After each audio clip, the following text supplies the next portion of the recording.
Hello dear student, नमस्ते, आदाब। Previous videos में हमने आप लोगों को इम्परेटिव सेंटेंसेस के बारे में बताया था और अब हम आप लोगों को नया सेशन चालू कर रहे हैं। नया सेशन नहीं, उसी सेशन में हम अब नया टॉपिक है जो है ऑप्टेटिव सेंटेंस। ऑप्टेटिव के बाद एक्सक्लेमेटरी सेंटेंस बताएंगे, उसके बाद हम थोड़ा सा एक्सरसाइज इसकी करवाएंगे और इसके बाद हम इसको ख़त्म कर देंगे। लेकिन आज जो बताना है हमें ऑप्टेटिव सेंटेंस बताना है। ऑप्टेटिव सेंटेंसेस के बारे में आपको अच्छी तरह समझना है। तो यहाँ हम कुछ सेंटेंसेस लिखने जा रहे हैं। उसके बाद ऐसे सेंटेंसेस की आप बार बार और भी सेंटेंसेस क्रिएट करके उसकी प्रैक्टिस करते रहिए। तो देखिए फिर उसके आगे।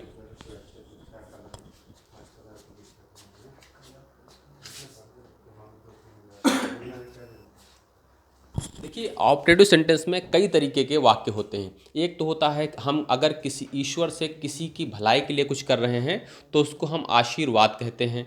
और अगर ईश्वर से हम उसके कुछ बुरे के लिए कुछ अगर प्रार्थना करते हैं तो हम उसको अभिशाप कहते हैं। और किसी के लिए किसी को अच्छी कामना देते हैं तो वहाँ विश होता है, शुभ कामना होती है। तो जहाँ पर आशीर्वाद होता है हम वहाँ पर प्रेड का प्रयोग करते हैं, और जहाँ पर अभिशाप होता है वहाँ कर्ज का प्रयोग करते हैं, और जहाँ पर शुभकामना होती है वहाँ हम विश्ड का प्रयोग करते हैं। तो सबसे पहले हम आशीर्वाद का सेंटेंस समझेंगे कि आशीर्वाद या प्रेड का सेंटेंस कैसे यूज़ होता है। देखिए,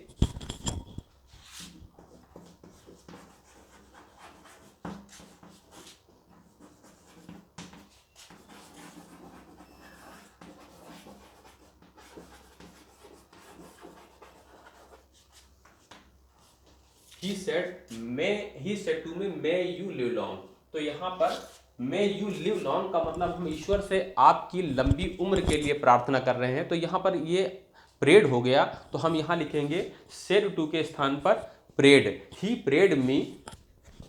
और जो मे है, मे को हम माइट बदल देंगे। और ये जो इसमें सबसे पहले हम क्या करते हैं, जो सब्जेक्ट होता है रिपोर्टेड स्पीच का, तो सब्जेक्ट को हम पहले ले आते हैं। जिस तरह से असर्टिव सेंटेंस होता है उसको असर्टिव सेंटेंस में ही बदल देते हैं। इसको यहाँ विश या प्रेड या कर्ज इन सब के बदलने के बाद हम आगे वाले सेंटेंस को असर्टिव सेंटेंस में कन्वर्ट कर देते हैं, बीच में दैट भी लगा देते हैं।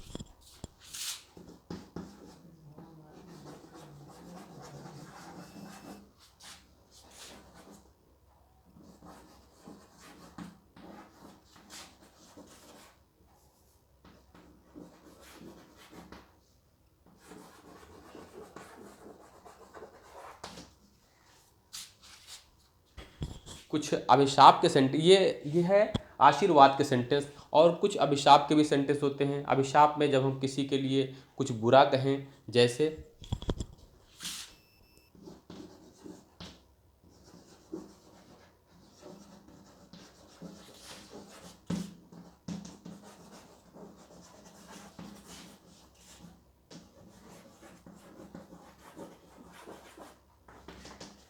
The women said may you go to hell. तो हम सेड के स्थान पर कर्ज का प्रयोग कर देंगे। The women curse that I might go to hell. तो यहाँ कर्ज हो गया, मतलब वो है कि ये यहाँ पर अभिशाप दिया जा रहा है। कुछ शुभ कामना होती है, शुभ कामना के लिए जैसे हम गुड मॉर्निंग करते हैं, गुड नाइट करते हैं, या मतलब जो गुड मॉर्निंग करते हैं भी एक तरीके की शुभकामना हुई, या हम हैप्पी बर्थडे इस तरीके के वाक्य वर्ड्स का सेंटेंसेस का इस्तेमाल करते हैं, या वाक्य का इस्तेमाल करते हैं। किसी को शुभकामना कैसे दी जाती है, happy birthday, happy new year, इस तरह से बहुत से सेंटेंसेस हैं। तो हम एक दो सेंटेंस का उदाहरण यहाँ दे रहे हैं, और बस आपको बुक्स से अपने प्रैक्टिस सेट ले करके प्रैक्टिस उसको करते आनी है। हम आखिरी में आपको कुछ प्रैक्टिस भी कराएंगे, लेकिन अभी सिर्फ हम एक सेंटेंसेस को बताएं, क्योंकि वीडियोस बहुत ही लंबी हो जाएगी। इसलिए वीडियो को शार्ट करने के लिए हम मतलब एक सेंटेंस या दो सेंटेंस हम बता रहे हैं, जिससे आप इसको समझते चलिए। बस अगर समझ में नहीं आ रहा उसको पॉज करके दोबारा देखिए, रिवाइंड करके उसको दोबारा देखिए। तो अब देखिए,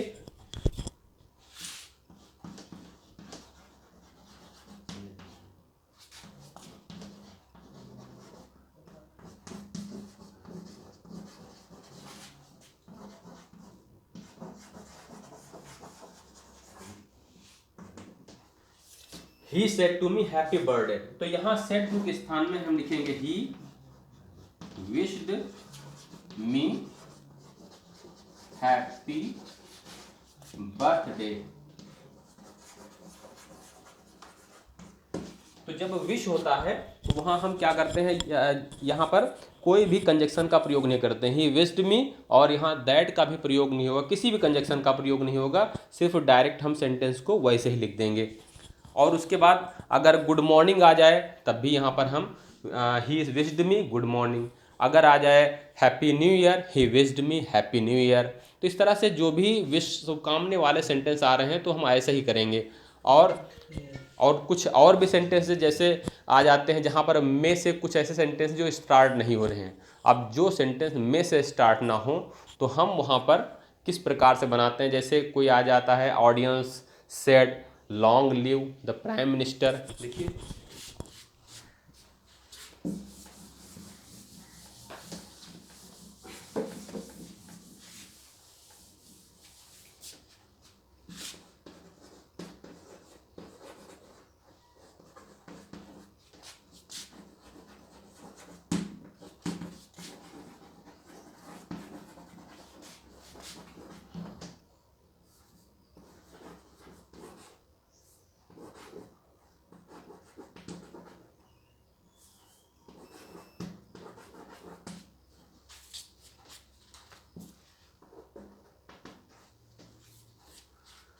तो यहाँ सेंटेंस में लिखा है कि the audience said long live the prime minister, PM short में लिख दिया है prime minister, the long live the prime minister.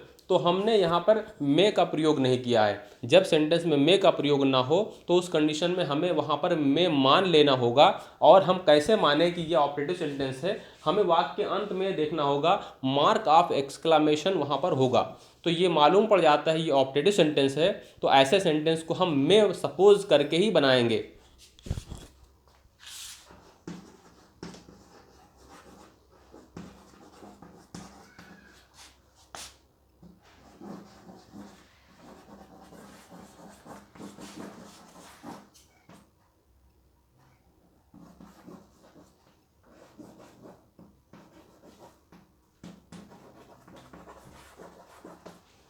The PM might, यहाँ पर होगा द पीएम माइट, उसके बाद लिव को हम जो वर्ब है उसको पहले ले आएंगे, माइट लिव लॉन्ग।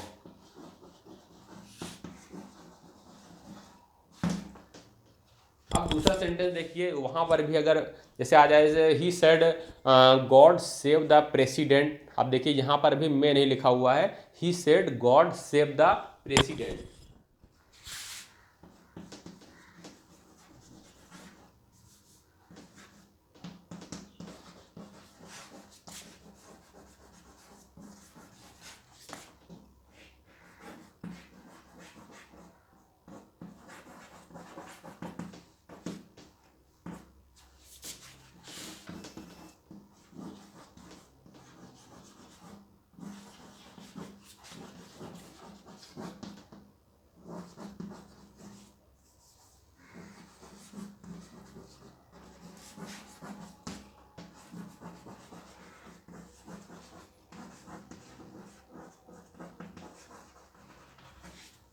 मतलब God save might save the president, he prayed that God might save the president. यहाँ पर मैं नहीं लगा था, लेकिन जब हम सेंटेंस बनाएंगे तो हम गॉड के बाद यहाँ मैं मान करके यहाँ माइट कर देंगे, उसके बाद वर्ब की फर्स्ट फॉर्म ही इसमें आएगी। इस तरह से हमने इसको बना दिया। एक और सेंटेंस समझ लीजिए, जैसे आ जाए he said to me you be happy.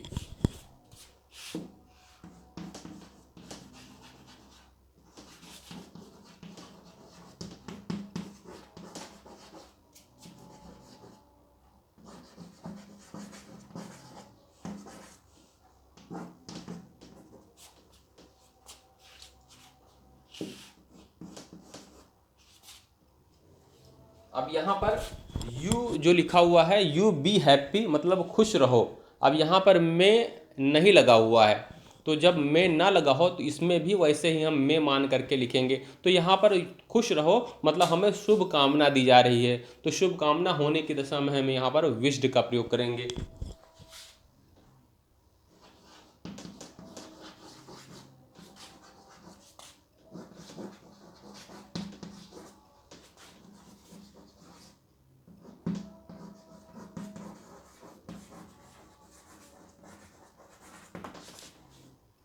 I might be happy. तो आज हमने जो आपको क्या बताया, ऑप्टेटिव सेंटेंस, और हमें आशा है कि ऑप्टेटिव सेंटेंस आप अच्छी तरह समझ गए होंगे। अब नेक्स्ट वीडियो में जो हम बताएंगे आपको वो है एक्सक्लेमेटरी सेंटेंस। एक्सक्लेमेटरी सेंटेंस की वीडियो थोड़ा लंबी हो जाएगी क्योंकि उसमें बहुत से वाक्य हैं, इसमें बहुत थोड़े वाक्य थे, इसलिए इन वाक्यों को हमने बताया। अब आप इसको देखिए, इस प्रकार के सेंटेंसेस को समझिए अच्छा से, और इसकी प्रैक्टिस बार बार आप अपने एक्सरसाइज बुक से कर सकते हैं। अगर नहीं फिर भी समझ नहीं आ रहा है तो आप हमें हमारे व्हाट्सएप पर कॉल करके मैसेज करके आप उसका सॉल्यूशन भी जान सकते हैं। व्हाट्सएप नंबर हमारा देख लीजिए,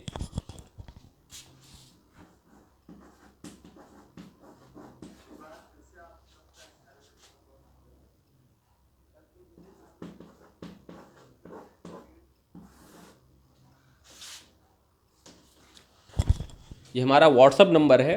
अगर फिर भी समझ में नहीं आ रहा है तो इस पर कॉल करके, इस पर मतलब मैसेज भेज करके आप इसका सॉल्यूशन भी जान सकते हैं। किसी भी डायरेक्ट इनडायरेक्ट में आपको परेशानी हो रही है, चाहे जिसमें, आप हमें एक बार मैसेज कीजिए, आपको इसको सॉल्यूशन मिल जाएगा। ओके, तो फिर देखने के लिए बहुत बहुत धन्यवाद।